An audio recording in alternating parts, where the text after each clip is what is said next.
उत्तर प्रदेश में पहले जो 15% महिलाएं कामकाजी व्यवस्था के साथ जुड़ पाई थी, आज उनकी संख्या बढ़ करके अब 35% से ऊपर हो चुकी है। इन 8 वर्षों में लगातार इसे बढ़ाने का प्रयास किया जा रहा है। और हम लोगों ने तो कह रखा है कि पुलिस बल में भर्ती होगी तो उसमें कम से कम 20% बेटियों के लिए आरक्षित होना ही चाहिए, उनकी उपस्थिति वहां होनी ही चाहिए।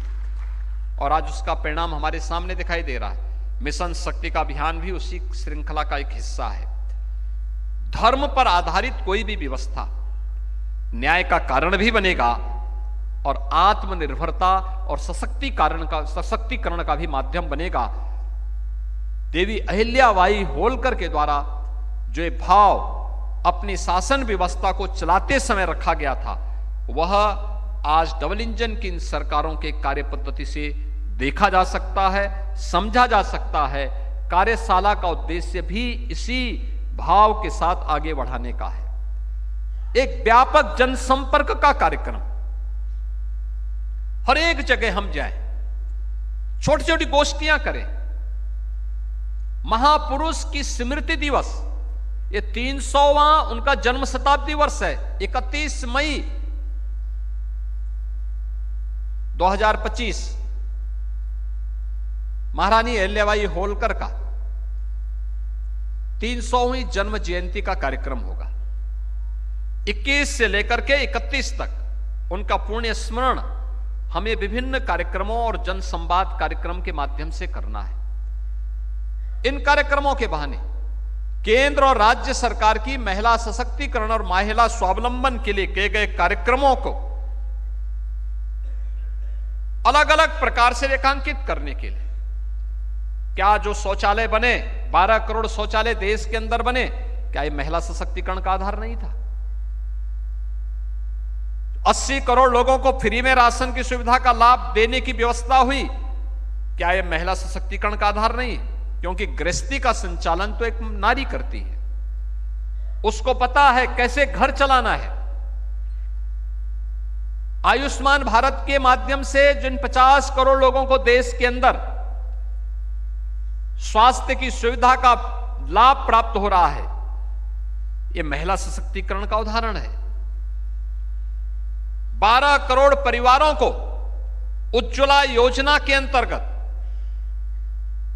जो रसोई गैस के सिलेंडर प्राप्त हुए, तो फेफड़े भी खराब होने से बचे, आंखें भी खराब होने से बची।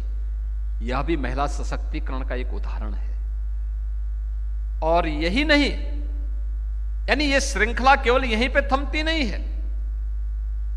ये भारतीय जनता पार्टी की डबल इंजन सरकार ने नारी वंदन अधिनियम के माध्यम से जिस कार्यक्रम को प्रधानमंत्री मोदी जी ने पंचायत से लेकर के संसद तक अब उनकी 33% उपस्थिति अनिवार्य हो, इसको एक गारंटी के रूप में दे दिया है।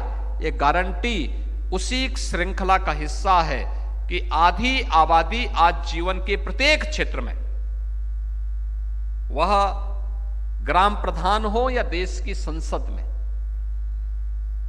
वह फाइटर विमान की चालक हो या पुलिस बल या अर्धसेना बल के अधिकारी के रूप में या जवान के रूप में कार्य करती हुई, एक प्रशासनिक व्यवस्था के साथ जुड़ी हुई हो या सार्वजनिक जीवन में कार्य करने वाली, एक किसी स्वयंसेवी समूह के माध्यम से अपनी सेवाएं समाज को प्रदान करने वाली एक सामान्य नारी के रूप में अपना जीवन यापन करने वाली, इन सभी का अपना अपना योगदान है समाज के निर्माण में। हम उनके सामने जाकर के डबल इंजन सरकार के द्वारा जो कुछ भी किया गया है उसके प्रति कृतज्ञता ज्ञापित करते हुए अगर हम उनको बताएंगे कि ये चीजें हुई हैं और आने वाले समय में ये कार्यक्रम सरकार के द्वारा आयोजित होने वाले हैं, तो मुझे लगता है कि यह देवी अहिल्याबाई होलकर के प्रति हमारी विनम्र श्रद्धांजलि होगी, हमारी ओर से कृतज्ञता होगी।